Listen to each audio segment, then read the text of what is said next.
Hey guys, my name is Eryn Whalen from Eryn Whalen Online. I am a DIY, home decor, canning, dessert making, stay-at-home mother of 2. Now I'm also adding homeschooler to the resume of things I do. So this is my first homeschool video. I apologize if it's going to be maybe a little messy, but I'm going to try to get through everything I'm doing and using for my son who is 7 and he's in 1st grade, and my daughter who is 5, she's in kindergarten. And so this is going to be our first full year of homeschooling, and I'm using the Good and the Beautiful for most everything, and then Abeka math. And so I will be talking about that and just going through the course books real quickly with you guys to get an understanding. The Good and the Beautiful is super popular right now. As of right now, almost everything on their site, I believe, is sold out, but you can get on wait lists. There's a text alert for the wait lists, and there's a lot of the information you can download for free, and PDFs you can buy and print them off that way too. So there is still things available to you if you're like looking at this in the next couple days and it says sold out everywhere. You have options.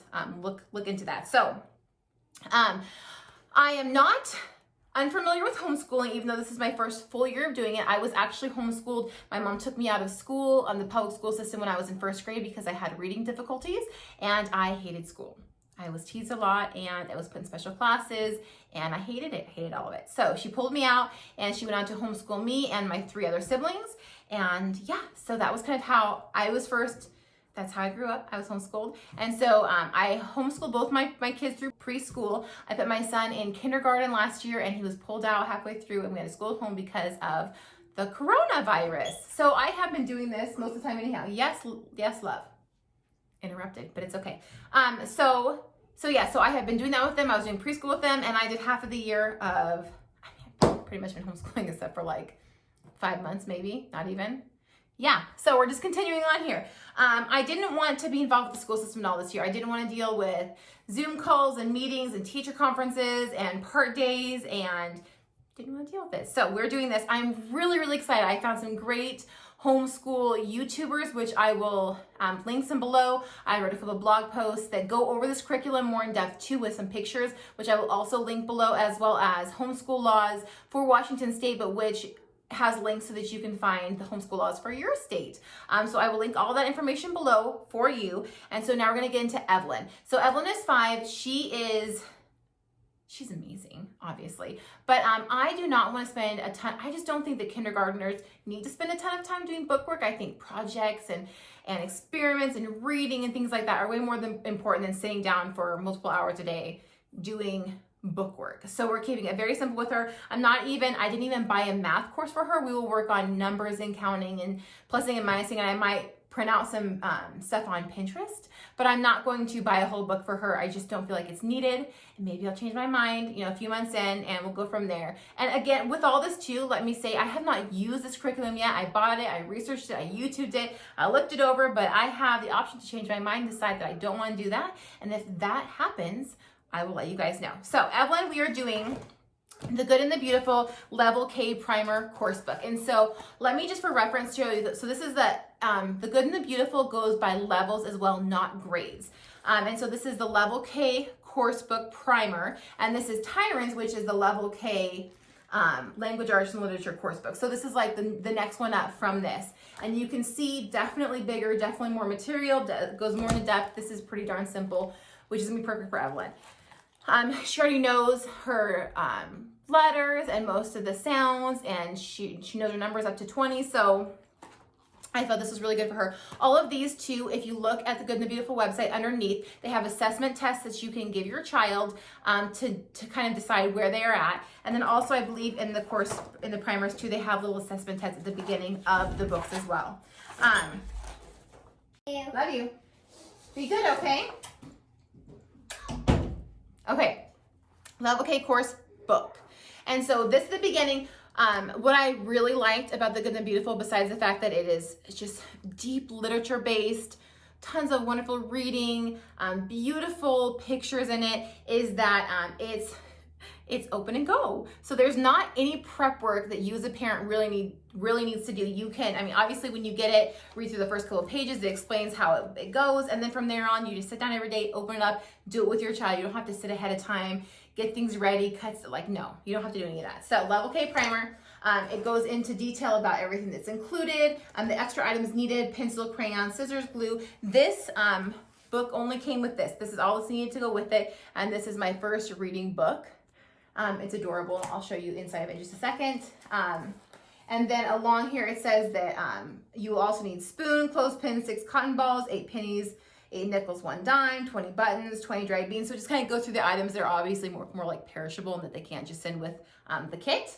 And so then it says, should I do 1 lesson each day? My first reading book, learning songs, helpful hints, and then this wonderful important message to the parent, which basically says, chill out, it's gonna be okay, don't worry too much, and go with the flow. You don't have to push everything. They don't have to be like, know it all by memory when you're done. It's pretty much a chill out parent page. I love that.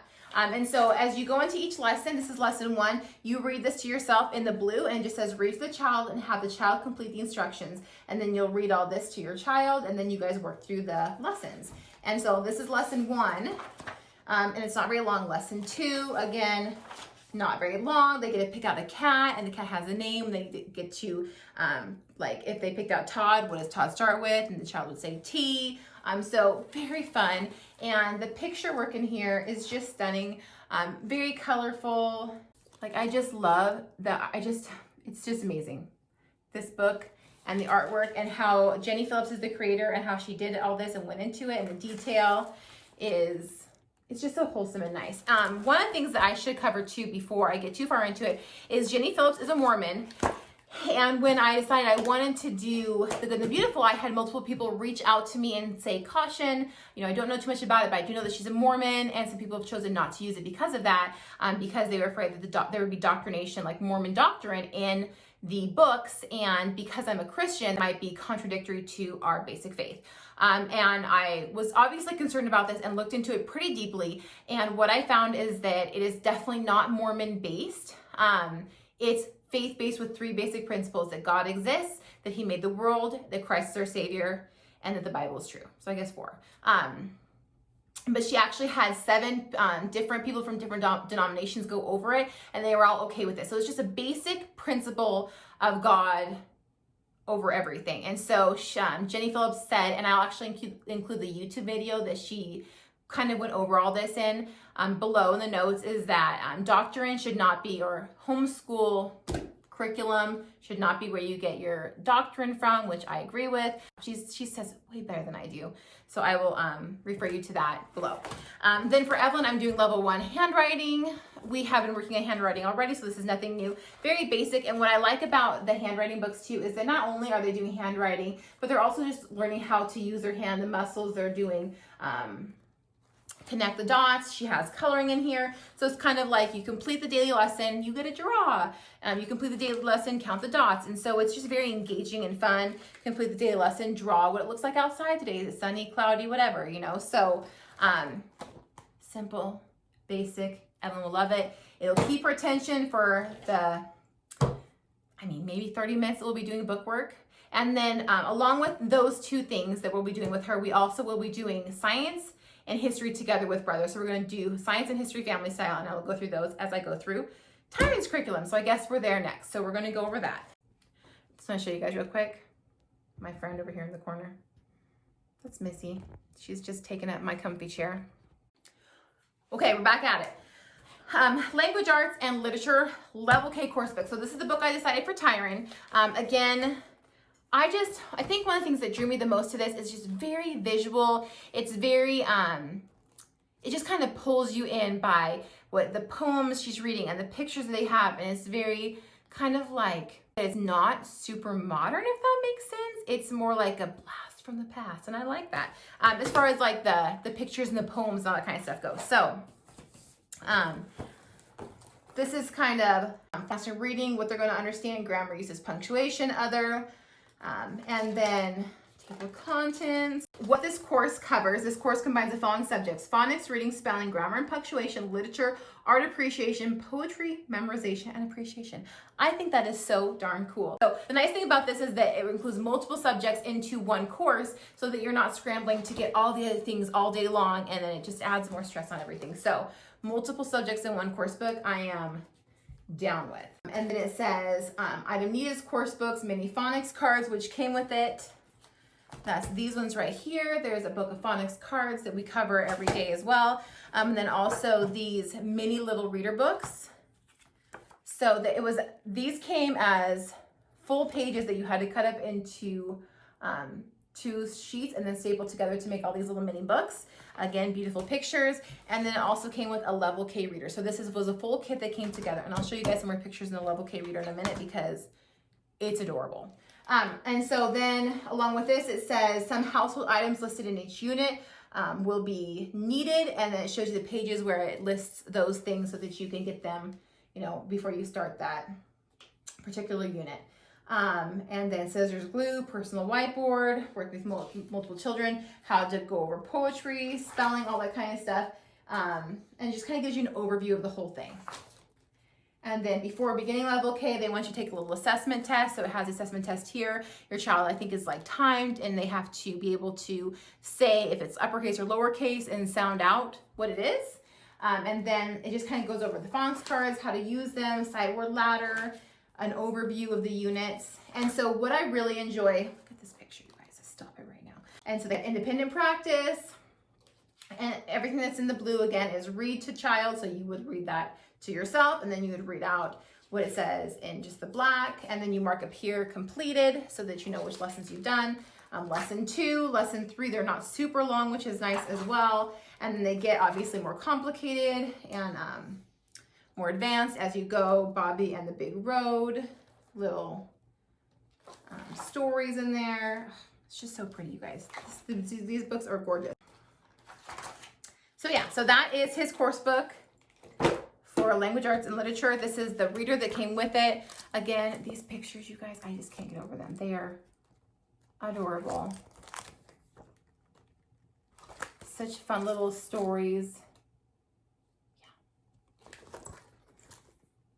I mean, Tyron's gonna think that's awesome. So that's that. For him, I got level 2 writing because he's a good little writer. And then again, we have kind of connect the dots afterwards. These ones are obviously harder. The dots are smaller with the numbers next to them. And color the picture. So there's just kind of a reward for doing your schoolwork as you get to draw. Evelyn really likes that kind of stuff. Tyron is kind of more like, let's get it done and go. He's not a huge colorer. So we'll see how that goes. But he will like to color or connect the dots and that kind of stuff. We are doing Abeka math. And the reason I'm doing Abeka math is the Good and the Beautiful is more of a story-based math. So it's very teacher intensive. So you have to pretty much sit there with them. You have to read the stories out, and the stories and the math kind of flow together. And so I didn't feel like it'd be something that we would enjoy together, especially with how much time. I think I was reading listening to one YouTube video. It took about 3 times the amount of time it would regularly take to do math because you're reading all these stories and you're correlating everything together, and it's kind of filled with what seems to me like kind of a lot of fluff, which for some other things I don't mind, but for the math, Tyron was actually excelling in math in his little kindergarten class, and so I didn't want to deviate too much from what was already working for him, so we did the Abeka arithmetic, which I have actually done Abeka when I was homeschooled, so very colorful. I mean, he's going to think this is a blast to do. These also, if you want, you can purchase teacher keys. So once they get more advanced and you struggle with math like I do, then you can use that. I didn't buy teacher key because I didn't figure this year I probably need it. I mean, let's knock on wood and hope I got first grade math, but there ain't no promises over here. And then for together, the subjects that we're going to be doing as a family, we're going to be doing history and science. The history books, the history first set they recommended from the Good and the Beautiful was actually sold out. Wah, wah. When I went to purchase these, which I actually purchased these at the end of June when I knew that we were going to be homeschooling, because I knew the homeschool curriculum market was going to be hot, and I wanted to get my hands on as many things as I could before stuff sold out. And that's actually the case. A lot of these things have sold out, but you can put yourself on text lists to get notified when they're back in stock, or you can also purchase the PDFs and download them, print them out at your local print shop, and do it that way too. So I couldn't get the history. I'm planning to do their first set of history. So if you go to the website, you can see it. And I have a text notification, hopefully that will come to me, and I will race to my computer and buy it. If I don't get a notification within the next 2 weeks, I will probably swap things up and get a different history program because I don't want to wait forever for that. So for science, I'm not doing this, but I thought I was going to do this, and so I bought it. So kingdoms and classifications is what The Good and the Beautiful recommends as a intro into science. And so it says K through 8th grade, and you might be wondering, K through 8th, like how does that work? And so as kids advance, what I learned, I guess, is that most subjects your child filters through about 3 times before they graduate. So they will study a certain subject 3 times throughout the course of kindergarten to graduation. And so with The Good and the Beautiful is as like if an 8th grader was going to go through this and they had already been through it in kindergarten, there's a course book that you can purchase that goes along with this that goes more in depth so that they get more out of it than say kindergarten. They're just going to be glancing and just kind of like you're touching on the basic subjects here. But after getting this and looking through it, especially since I have Evelyn doing this too and she's in kindergarten, I just didn't feel, it just felt too advanced for them. To me, that you're supposed to do, have a microscope. You talk about things I can't even pronounce,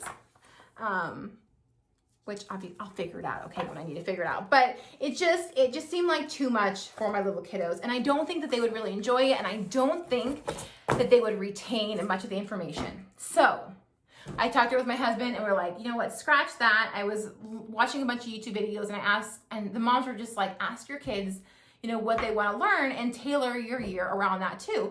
So I went up to Tyra and Evelyn, and we just got over with Shark Week. We love Shark Week in our house. It's kind of a thing for us.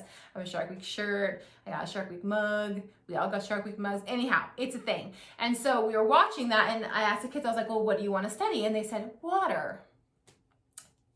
Amazing. Like, I am so excited to teach that. To me, they will get so much more out of water than this for this season. And so I actually went on to The Good and the Beautiful, and they have a unit study called Water in the World. So I purchased that, and I think the unit study with what came with it was like, I think it was like $34 or $40. It was not that much. And I went to Pinterest and I found a bunch of water crafts and like books that we can read from the library on how water works and clouds are formed and just lakes and rivers and streams and gravity and all that kind of stuff. And I feel like that is going to make so much more of an impact on my kids, and that'll be something that as they're drinking water or they pass a river, it'll be something that they'll retain a lot more than they would kingdoms and classifications for this year. We will definitely do this at some point in time. It is not on this year's to-do list. So we're doing water for our science. We're doing the history, whatever it is, when it actually comes in. Yeah, we are planning on starting on September 1st. I'm working on the downstairs schoolroom, so stay tuned for that because I will be sharing that in a little bit. And besides that, that's about it. I have a lot more stuff to talk about with homeschooling. If you have questions, drop them below and I'll try to answer them as well. And I will link to the other things that I mentioned previously. But I'm also eventually going to jump on here and talk about how I think we're going to do year-round homeschooling and a lot of other stuff as well. So stay tuned for that. Subscribe so you guys are on top of everything that comes out. And I will talk to you guys next time. Thank you so much.